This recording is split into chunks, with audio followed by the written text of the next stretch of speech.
1999 সালের গ্রীষ্ম জম্মু ও কাশ্মীরের উঁচু বরফে ঢাকা পাহাড়ে শুরু হয়েছিল এক ভয়ঙ্কর যুদ্ধ, নাম কার্গিল যুদ্ধ। এটি শুধু ভারত পাকিস্তান নয়, বরং গোটা বিশ্বের দৃষ্টি আকর্ষণ করেছিল। আজ আমরা জানব কিভাবে শুরু হয়েছিল এই সংঘর্ষ, যুদ্ধক্ষেত্রে কি কি ঘটেছিল এবং শেষ পর্যন্ত কে বিজয়ী হয়েছিল। তো চলুন এই ডকুমেন্টারিটা শুরু করি এখান থেকে। তার আগে বলে রাখি, এই যদি চ্যানেলে আপনারা নতুন হয়ে থাকেন তো অবশ্যই চ্যানেলটিকে সাবস্ক্রাইব করে রাখুন এই রকমই ইন্টারেস্টিং ভিডিও পাওয়ার জন্য। তো আমি আছি চঞ্চল আপনাদের সাথে।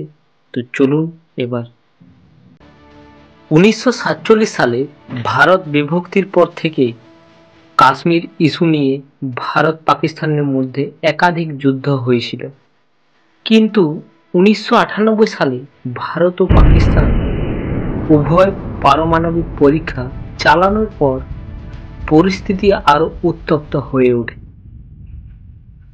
1999 সালের শুরুতে পাকিস্তানের সেনা এবং সশস্ত্র জঙ্গিরা অপারেশন বাদর নামে গোপন পরিকল্পনা করে ভারতীয় ভূখণ্ডে প্রবেশ করে।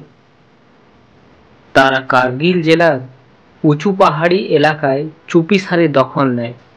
উদ্দেশ্য ছিল শ্রীনগর লে হাইওয়ে NH-1 কে কেটে দেওয়া, যাতে ভারতীয় সেনার সঙ্গে লাদাখের যোগাযোগ বিচ্ছিন্ন করা যায়।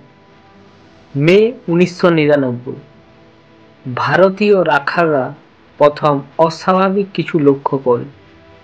ভারতীয় সেনারা তদন্ত করতে গিয়ে দেখে পাকিস্তানি সেনা এবং জঙ্গিরা উঁচু পজিশনে বসে আছে।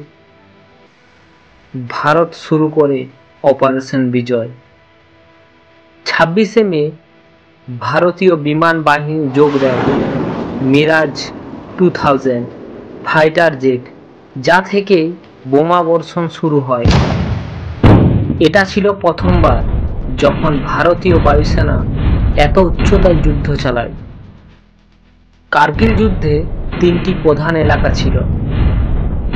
এক হলো ড্রাস সেক্টর, যেখানে ছিল বিখ্যাত টাইগার হিল এবং তোলোলিং।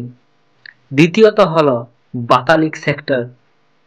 তৃতীয়ত হলো মুস্কো ভ্যালি। এই তোলোলিং পাহাড় পুনর্দখলের সময় ক্যাপ্টেন বিক্রম বাত্রা, যিনি পরে শেরশাহ নামে পরিচিত হন, তার বীরত্ব গোটা দেশকে অনুপ্রাণিত করেছিল। তিনি বলেছিলেন, এ দিল মাঙ্গে মোর, যা এক প্রকার যুদ্ধের স্লোগানে পরিণত হয়।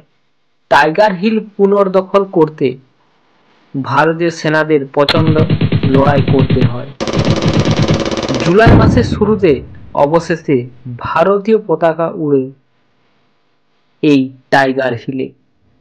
পাকিস্তান প্রথমে দাবি করেছিল এই লড়াই কাশ্মীরি জঙ্গিদের সঙ্গে, কিন্তু প্রমাণ পাওয়া যায় আসলে পাকিস্তানের সেনারা সরাসরি যুক্ত ছিল এতে।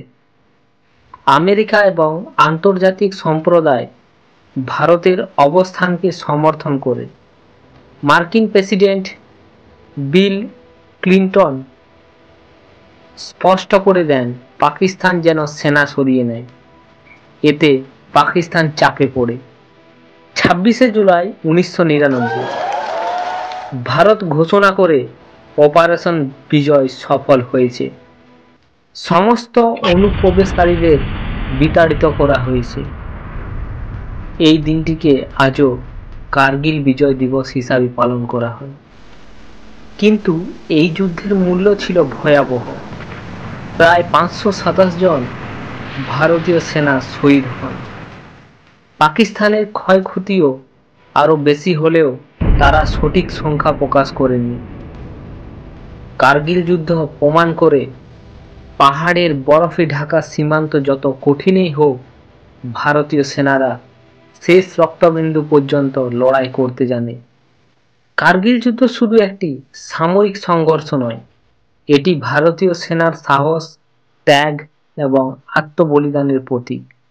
আজও টাইগার হিল, তোলোলিং কিংবা কার্গিলের বরফে ঢাকা উপত্যকাগুলো আমাদের মনে করিয়ে দেয় দেশের সুরক্ষার জন্য কত তরুণ বীর জীবন উৎসর্গ করেছেন। কার্গিলের শহীদদের সালাম জানিয়ে শেষ করছি আজকের এই ডকুমেন্টারি। তো যদি এই ডকুমেন্টারিটা আপনাদের ভালো লেগে থাকে বা এরকমই যদি আপনারা ডকুমেন্টারি দেখতে পছন্দ করেন, তো অবশ্যই এই চ্যানেলটিকে সাবস্ক্রাইব করে রাখবেন। দেখা হচ্ছে পরবর্তী আরেকটি এইরকম ভিডিও নিয়ে। সবাই সুস্থ থাকবেন, ভালো থাকবেন।